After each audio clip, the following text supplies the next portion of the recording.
Hello, good evening, and you're welcome to Prime Sports. With me, Razak Musbau, and let's start off with the 28th Ordinary Congress that was held today at the Ghanaman Soccer Center of Excellence. The Ghana Football Association held its 28th Ordinary Congress at the Ghanaman Soccer Center of Excellence in Pram ahead of the new football season scheduled to start on September 9th, 2022. Among other things, President Keto Kweku revealed that the association is now outright owners of the parcel of land housing the center following years of litigation with traditional authorities. I am happy to announce to Congress that the FA has officially and finally succeeded in taking ownership of the Pram land that houses this center.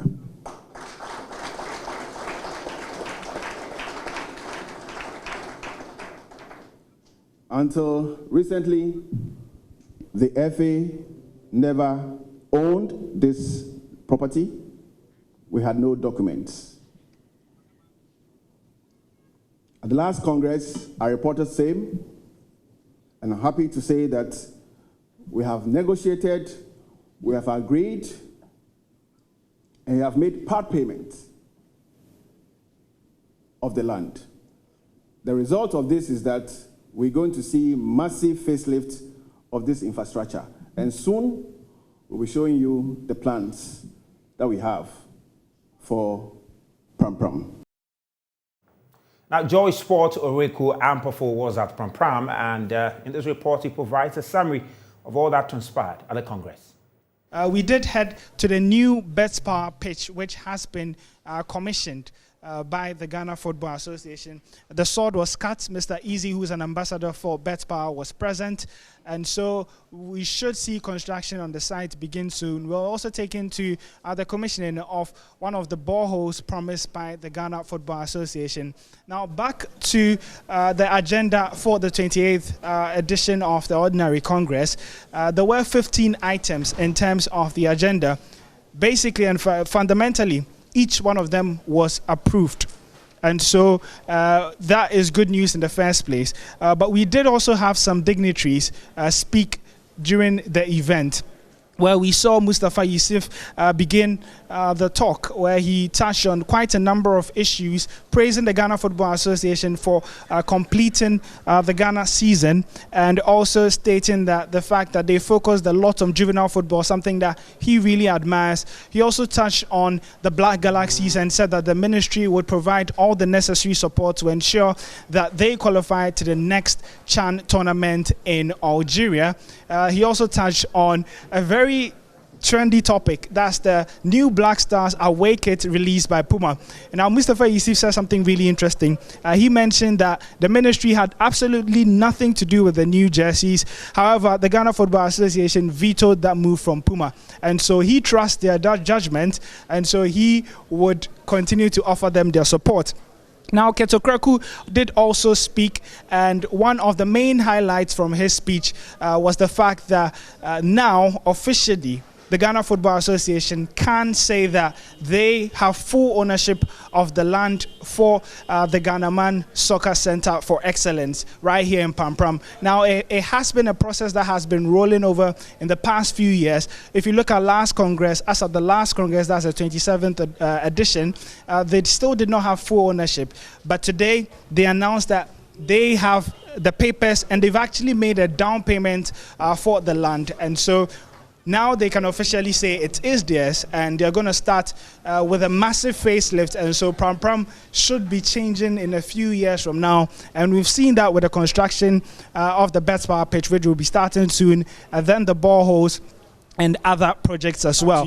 Prosper. Just to give an overview on Congress, what have you made of the Congress that went on today? I must say that it's been a successful Congress. We were witnesses to the FIFA Congress and the CAF Congress. It's basically AGM, where the stewardship for the season 2020 and then 2021 is accounted for. So in the audited financial statements, that's the period. You notice that a question was being asked where we've placed the money used to make the part payment of the land we are standing on. But that will be in next audited account, because this is the period 1st July 2022, 30th June 2021. So the current period ends at 30th June 2022. The account has been made, and so the auditors are coming on site. They will audit it, and by December we are supposed to send a copy to FIFA. If you don't send your audited accounts by December to FIFA, you would have to explain it to FIFA, and then you may lose some of your development funds and activities. So far, we've been in compliance with all the deadlines from FIFA and CAF, and then also in compliance with the our laws here in Ghana. And so, after approving these audited accounts here, we would file our returns to the Registrar of Companies of Ghana pretty shortly, and then we'll be in compliance. I must say that it's a well-attended Congress. We had quorum at the start, and then even more members came on board. By the end of it, we have a full house. We've discussed the budget as well. We have more activities coming on board, and then our plans too for Pram Pram, the Ghanaman Center, which is our technical center in terms of football balance, presented to Congress. And so don't forget that a lot of people have said that they've not seen what we've done with FIFA Forward 2.0, which we keep on talking about. We have delayed the utilization because per the regulations of FIFA Forward, you need to own the land on which FIFA then can approve projects. And so now that we've sorted out the land issues here, we've made part payments, we have the indenture, then we can submit to FIFA, and then we can roll out our plans. And if you look at our plans for the center, I've been to the French one, I've been to the Portuguese one, I've been to the Irish FA one, I've been to the Finland one, and so I know if we are able to build what we want to build, we would be able to rival any of those ones. Indeed, we did a short cutting for the Betpawa Park, which will start immediately, and then the various parks. So there are a number of AstroTurf parks that would come to join the current one that we have, and then we can also do the lighting system, so that when we have a number of teams here, they can even train at night. There will be natural fields too, and then obviously we did the borehole project. So we have 6 borehole dug here, connected to the plant here that we have. The plant processes the water, and then the water can be stored in the tanks, and then we can sprinkle it to water the natural field. So by and large, I think we are on course, and we've seen some progress, but there's more hard work ahead.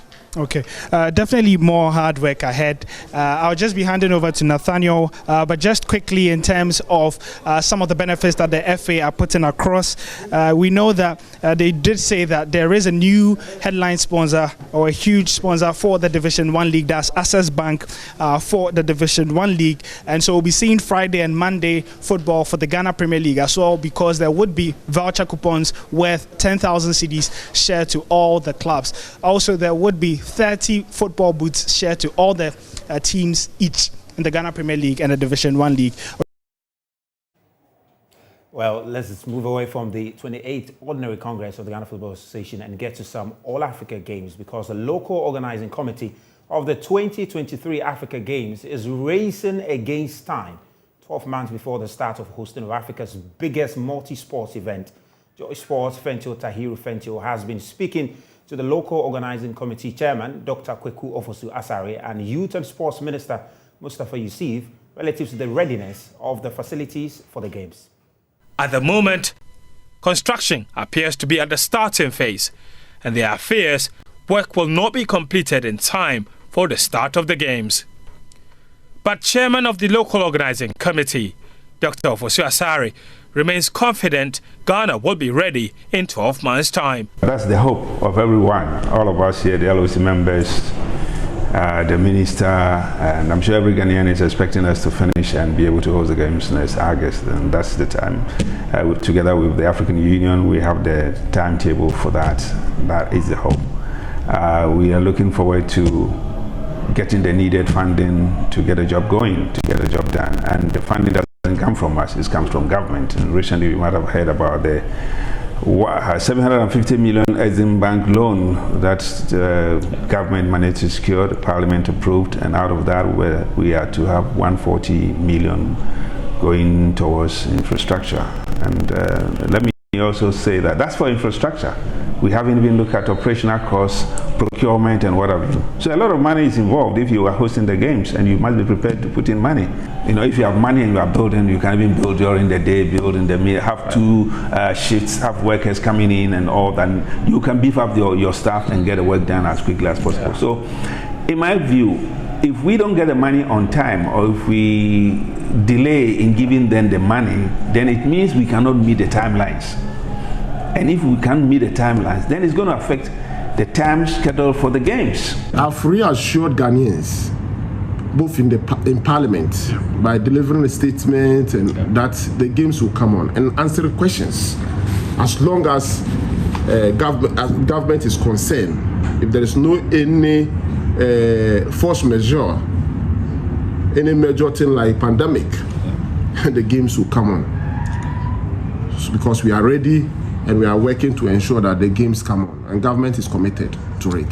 This very spot will be where all of the starting blocks will be, especially for the shorter distance races like the 100 meters. All records that will be set, that will be broken, will start right here. And for now, as you can see, it looks like just sun, with the tracks yet to be fixed. As to when that will be done remains a big question. I'm very positive because the contractors are on site.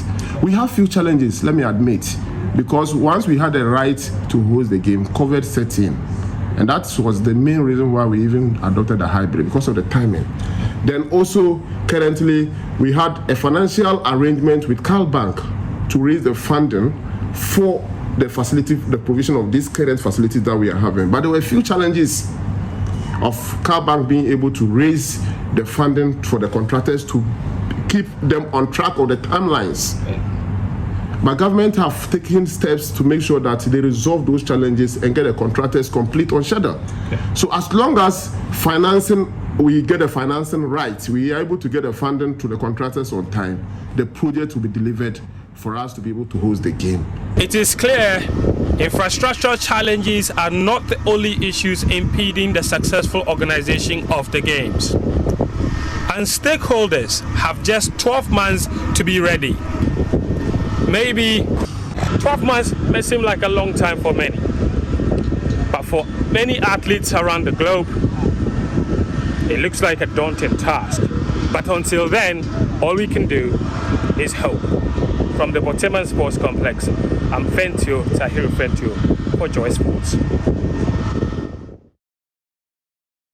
Now, let's still stay on this story because the sports director of the University of Ghana, Dr. Bello Bitigu, has appealed to the government to speed up work. The University of Ghana Stadium will be the venue of several disciplines during the game. The University of Ghana will be doing and taking care of a lot during the Games, because this is where the Games village will be located, to be located in the 4 halls, what people often call diaspora halls, or what we call the UGL halls.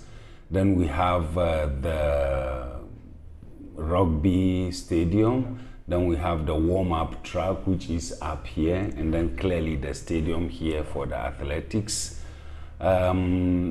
Clearly it is the base for action during the Africa Games. You are privy to what is going on at the stadium, yet you can see there is work going on.